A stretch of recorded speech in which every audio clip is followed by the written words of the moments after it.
If you haven't done so yet, please subscribe to the channel. And if you're enjoying these stories, there's a link below to buy me a cup of coffee. This is the Chassidic Story Project with Barak Hullman, podcasting from Jerusalem, Israel. This podcast is sponsored by listeners just like you. To become a supporter of this podcast, please go to HasidicStory.com, HASIDIC story.com. You'll never know, you'll never know, you'll never know, you'll never know. Shalom Aleichem, my sweetest friends. I didn't actually expect this war to go on for so long, but since it is, I'm going to continue dedicating every episode to the success of our soldiers in battle wherever they are, the returning of all the hostages, the refuah shlema, the full recovery of everybody who's been injured or sick, the comforting of the families of those who lost loved ones, and the continued unity, Bezrat Hashem, of the Jewish people. This week I have two stories for you. The first story is about a chassid, of Reb Menachem Mendel of Kosov, who was one of the upstanding members of the community. And Baruch Hashem, his daughter was getting married, and he comes to the Rebbe and he says, Rebbe, you know, I just barely make ends meet, and I really need help marrying off my daughter. I don't even have 1 ruble to pay for the wedding. Please, Rebbe, give me a bracha and an eitzah, a blessing and advice as to what to do. And the Rebbe said, my advice to you is to travel to Romania, to the town of Jassy, and there you will find success. And the chassid said, well, Rebbe, there's just one problem. I don't have a passport. And you know, the authorities don't really want to give Jews passports. So how am I supposed to get across the border? And the Rebbe took a piece of paper and wrote a letter. And he said, you're going to go to a certain house next to the border. You're going to show him my letter, and everything will be taken care of. And the chassid said, okay, Rebbe. So I get across the border. And then what? And the Rebbe said, but I told you already. And the chassid said, what did you tell me, Rebbe? I must have missed something. He said, go to the town of Jassy, and you will have success there. So the chassid understood. No more questions needed to be asked. He took the letter, went back home, and told his wife he's going to Romania. And she said, but what about a passport? He said, I have a passport from the Rebbe. And he shows her the letter that the Rebbe wrote. And his wife looks at her husband, and she said, well, I guess if the Rebbe told you, then it really is a Rebbe passport. She packed him some food, and that night he went to the house next to the Romanian border. And when he knocks on the door, the person there was very suspicious because the authorities were always watching him, suspecting that he was trying to smuggle people across the border. And this Jew simply shows him the letter written by the Rebbe in Yiddish. He says, this is from my Rebbe, Reb Menachem Mendel. And obviously the man was a Jew. He reads the letter. He says, come inside. They waited until 3 o'clock in the morning. And then in the middle of the night, when no one was looking, this Jew took the chassid and smuggled him across the border. And now he was in Romania, and he wasn't exactly sure how to get to the town of Jassy, but sure enough, he finds a sign, and he's walking for a few hours.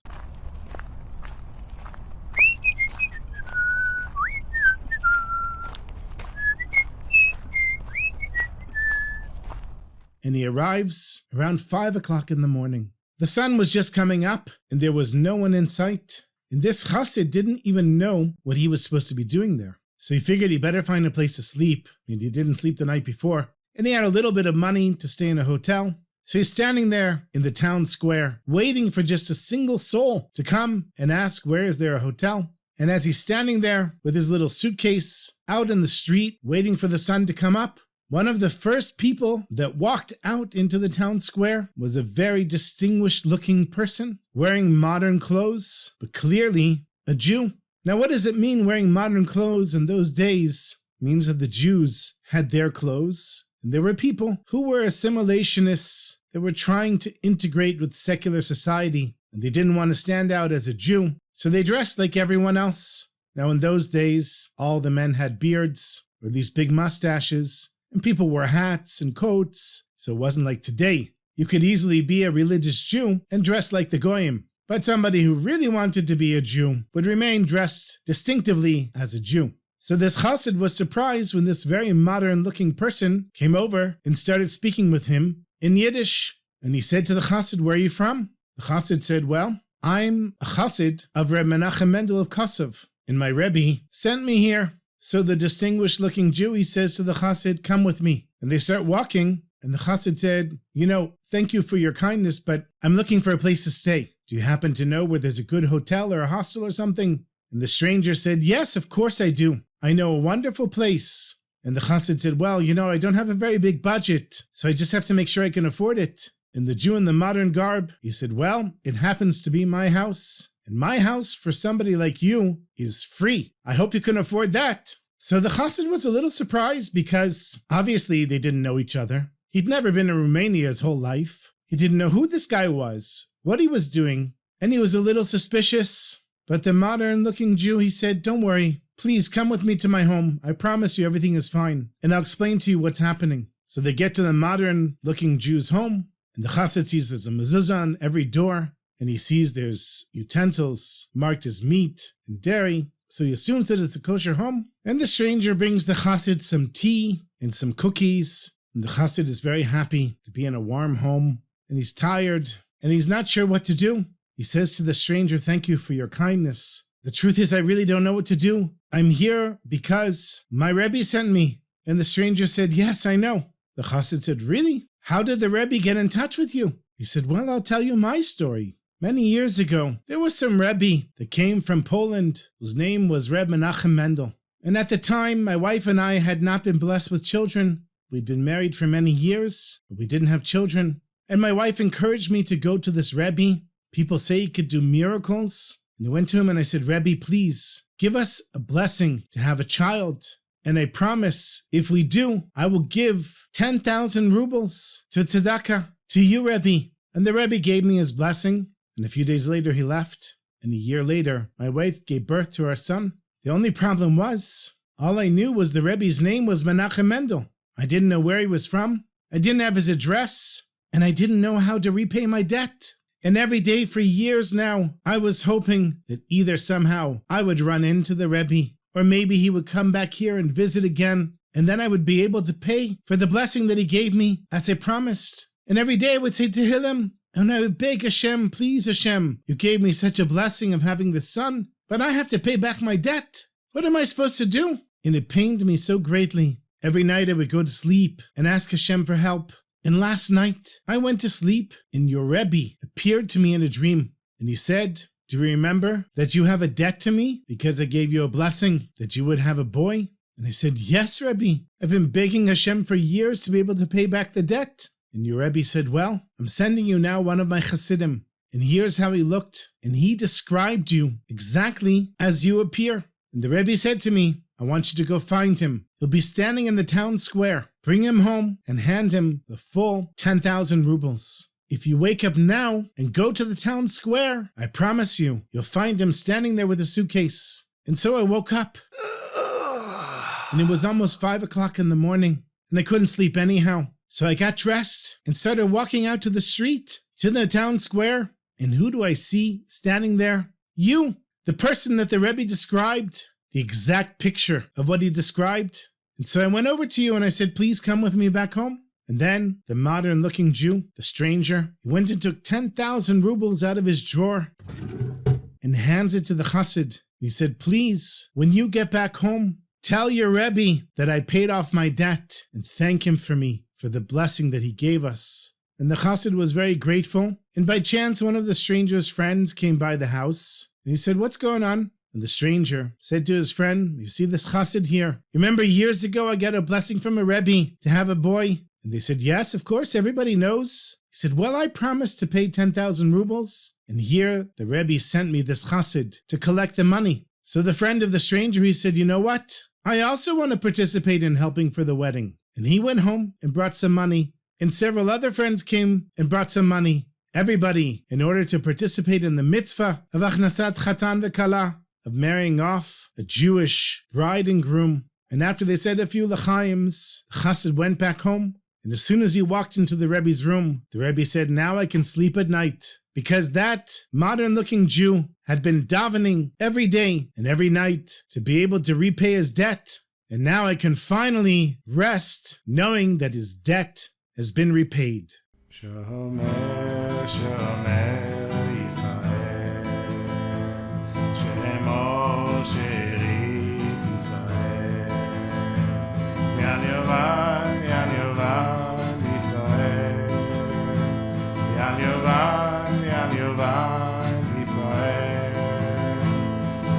Yovan, Lian Yovan, Lian Yovan, Lian Yovan, Shomer, Shomer Yisrael.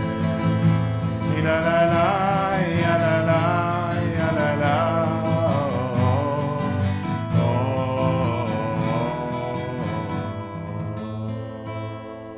I have one more story for you.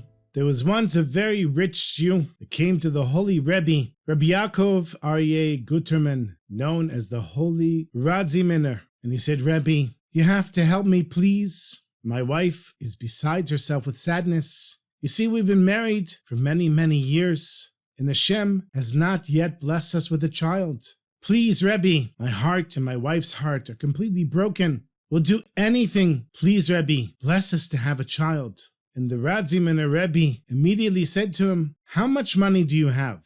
And the wealthy Jew said, Rebbe, of course, I'll give you a very big contribution for your help. But what does my wealth have anything to do with a blessing for having children? And the Rebbe simply repeated the question, how much money do you have? And the rich man said, well, I have to do an accounting. It's not so simple. I own property. I own livestock. I have gold and gemstones. So the Rebbe said to him, go back home and do an accounting. Sell everything that you own and bring all the money to me. So the rich Jew didn't know what's going on, but he knew that Rebbes could do miracles. And for some reason, the Rebbe needed all of his money. He went home and told his wife, and she said, sell everything. Do as the Rebbe says. Took him a few days, but he sold everything. And now he had a huge sum of money, everything he owned. And he brought it back to the Rebbe, and he places it on the Rebbe's table. And he says, Rebbe, this is everything I own. I sold everything, and here's all of the money. The Rebbe took the money, moved some books on his shelf behind him, and placed the money there, and pushed the book back over the money. And then he turns to the rich man, and he said, I bless you to have a child. So it goes without saying that the rich man was no longer a rich man, because he gave away all of his money to the Rebbe. And he was a little confused. He had no choice but to start begging. And people were shocked to see such a wealthy Jew, completely penniless. But he knew that he had given everything away in order to have a child. And if the Rebbe was truly a tzaddik, then he and his wife were going to have a child. And sure enough, less than a year later, his wife gave birth to a son. And they were so grateful to the Rebbe for his blessing. They'd been married forever, and they didn't have any children. They knew it could only be this crazy thing that the Rebbe decided to make them poor and take all of their money. But it was worth it, because now they had a child. And it turned out that even though they were dirt poor and they couldn't really provide for their son was a true Torah genius. And everything he learned, he remembered.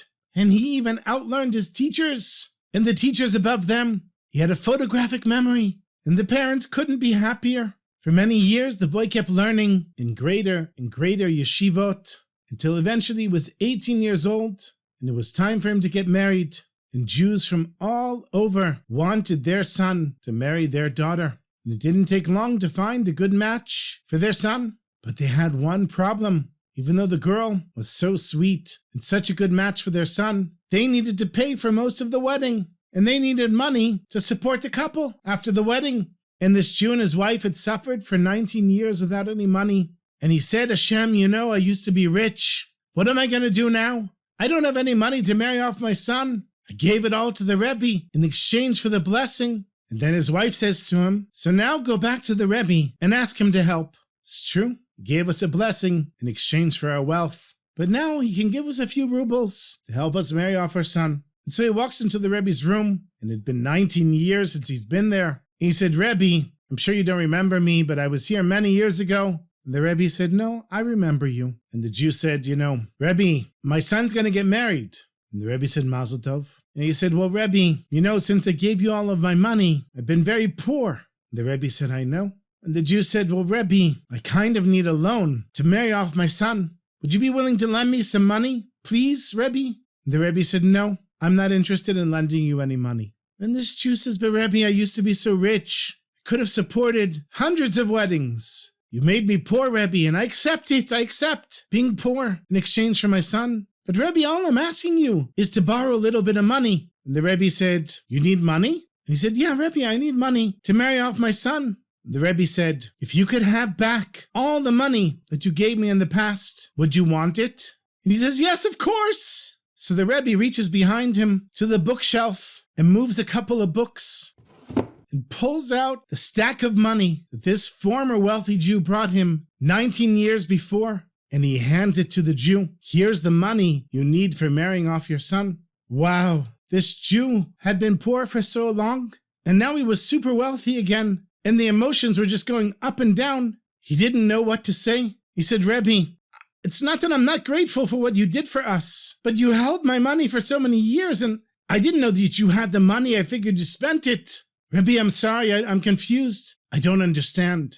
And the Rebbe said, it's very simple, my sweetest friend. When you first came to me 19 years ago, I looked in the gates of heaven and I asked, why is this couple still without children? And no matter what I did, I saw the gates of heaven were closed to you. So I decided to go through a back door. I took all of your money and I set it aside for your son's wedding. And then I said to Hashem, Ribono Shel Olam, Master of the universe, I've set aside the money for this man's son to get married. So please, Hashem, quick, send his son down into this world so I'm not embarrassed in the future. And Hashem listens to the prayers of tzaddikim. And within less than a year, your wife gave birth. And that money had to sit here for all of those years so that I could fulfill my promise to Hashem to give you back your money for your son's wedding. So you see, my sweetest friends, sometimes it seems like the front gate is locked, but there's always a way around. And by being connected to the true tzaddikim, through learning their teachings, and through listening and retelling their stories, may we always merit, Bezat Hashem, that the gates of heaven are always open to all of us, not just the front gates, but the back gates as well.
Thank you so much for listening, my sweetest friends. As always, I want to thank specifically the very sweet and special Lopez family of Anaheim, California, who sent in a very generous contribution, and I'm very grateful to them. Unfortunately, they didn't answer me back when I asked them who they are. So if you hear this message, dear Lopez family, please write me back.